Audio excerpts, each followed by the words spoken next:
आपका स्वागत। मैं जानना चाहता हूं कि सीटों के घोषणा में सभी पार्टियों ने अचानक से ब्रेक मार दिया है, क्यों? नहीं, देखिए, जो आसान सीटें थी उस पर सबने घोषित कर दिया।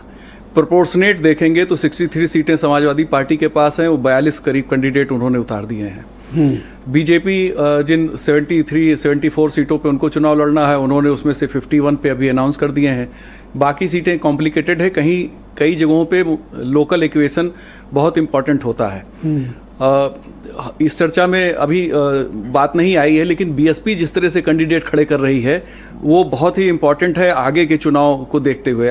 उनको बहुत बारीकी से वॉच करने की ज़रूरत है। बीएसपी ने जिस तरह से कैंडिडेट प्लेस किए हैं वो काफ़ी रिसर्च करके काम कर रही हैं। उसका इम्पैक्ट जो भी आएगा चुनाव पे निश्चित तौर पर मतलब कौन सी रिसर्च है? नहीं, तो कास्ट की रिसर्च है या कास्ट की रिसर्च है? जो अभी हमारे दुबे जी समझ नहीं पा रहे थे वो। हाँ बिल्कुल, दुबे जी समझ रहे हैं, लेकिन राजनीति की अपनी मजबूरियां होती हैं। तो अब बाकी पार्टी, देखिए, हर पार्टी की अपनी एक स्ट्रेटजी है। किसी को कब कैंडिडेट घोषित करना है या घोषित नहीं करना है, या पार्टी की प्रायोरिटी क्या है, ये पार्टी स्वयं तय करती है। उसमें जैसे हम लोग तो एडवाइजर नहीं हो सकते, बिल्कुल हमारा। अच्छा, बीएसपी की जो लिस्ट मैंने आपने देखी, आपने अच्छा किया इसका जिक्र कर दिया। अभी मैंने जो उनके 8-10 टिकट देखे जो अनऑफिशियली, अभी ऑफिशियली तो घोषित नहीं, हाँ, अनऑफिशियल, लेकिन मैंने देखा कि 4 ब्राह्मण उतारे हैं, 4 मुसलमान उतारे हैं, 1 जाट उतारे हैं, एक और कोई ओबीसी दिए हैं, प्रजापति ओबीसी हो। हाँ, लेकिन प्लेसमेंट देखिए, क्या वो फिर से फार्मूला ब्राह्मण मुसलमान दलित? नहीं, वो उन्होंने बहुत ही सधे हुए टिकट दिए हैं। और मैं तो इसलिए मुझे लगा कि ये इस पे यहाँ बात करनी चाहिए।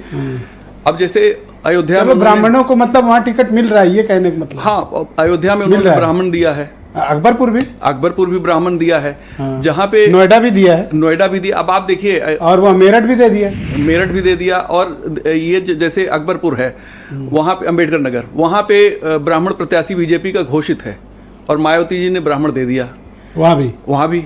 और अयोध्या में लल्लू कोई एक्सपेरिमेंट हो रहा है कि मतलब ऐसे ही? मुझे लगता है कि बीएसपी अपने लॉन्ग टर्म विजन को लेके आगे बढ़ रही है। वो 2027 क्या है विजन? 2027। ओके, मुझे ऐसा लगता है। किस कम्युनिटी को अब लाना चाहते हैं? वो देखिए, वो जो बीजेपी का सबका साथ सबका विकास है, उसमें वो माइनॉरिटी के साथ आगे बढ़ना चाहती हैं। मैं जो देख पा रहा हूँ अभी तक, जो 10 सीटें 11 सीटें उन्होंने अनाउंस किए हैं, माइनॉरिटीज पे ज्यादा फोकस है। माइनॉरिटी भी फोकस है, जहां माइनॉरिटी डोमिनेंस है वहां माइनॉरिटी पे फोकस है उनका। और जहां पे जैसे जनरल कास्ट अच्छा लड़ सकता है, जैसे अंबेडकर नगर उनकी अपनी सीट है, वहां से वो मेंबर ऑफ पार्लियामेंट रही, उस सीट को समझती हैं। रितेश पांडे चले गए तो उन्होंने एक नया ब्राह्मण उतार दिया। बहुत गुस्सा हो गए थे सुरेंद्र जी, थोड़ा सा उस पर क्लैरिटी दीजिए। ये अमेठी रायबरेली में प्रत्याशी तय नहीं हो पा रहे कांग्रेस के? देखिए, कांग्रेस तो गढ़ है, वहां तो लड़ना चाहिए। गढ़ तो कांग्रेस का कानपुर और अलीगढ़ वगैरह भी था, ये सब गढ़ थे कांग्रेस के। रायबरेली अमेठी तो वो फैमिली वो है ना? हाँ, फैमिली होल्ड है वो। सेकंड घर कहती थी सोनिया जी उसको। तो ये तय करना है राहुल और प्रियंका को कि वो चुनाव लड़ेंगे वहां से, कौन किस सीट पे लड़ेगा। राहुल जी अमेठी लड़ेंगे या प्रियंका जी अमेठी लड़ेंगी, राहुल जी रायबरेली लड़ेंगे या प्रियंका जी रायबरेली लड़ेंगी। ये उस फैमिली की बात है। ये असमंजस क्या है? कांग्रेस सीटें घोषित क्यों नहीं कर पा रही? एटलीस्ट 2-4 तो करना चाहिए, जहां आपके प्रत्याशी जिनको ग्रीन सिग्नल करें वही के नाम आ गए होते। नहीं, मुझे लगता है कांग्रेस एक लार्जर पर्सपेक्टिव को लेके चल रही है। उनकी स्ट्रेटजी एक अलग डायनामिक्स पे चल रही है, अलग आर्बिट में चल रही है। और वो शायद जिस तरीके से सबको सरप्राइज देने की मंशा होगी। और क्या सरप्राइज? जैसे अब अचानक प्रत्याशी घोषित करेंगे तो कुछ ऐसा ही अद्भुत, और कुछ तो नहीं घोषित करेंगे? नहीं, देखिए, हो सकता है ना भी घोषित करें, लेकिन सपा से भी मदद मिल रही है। मेरी जो जानकारी है कि प्रत्याशियों के चयन में कई जगह समाजवादी पार्टी ने कुछ सीटों पे उनको सुझाव दिए हैं। ये बात सुझाव दिए हैं, जहां वही मैंने कहा था कि भाई मदद ले रहे हैं क्या उधर से?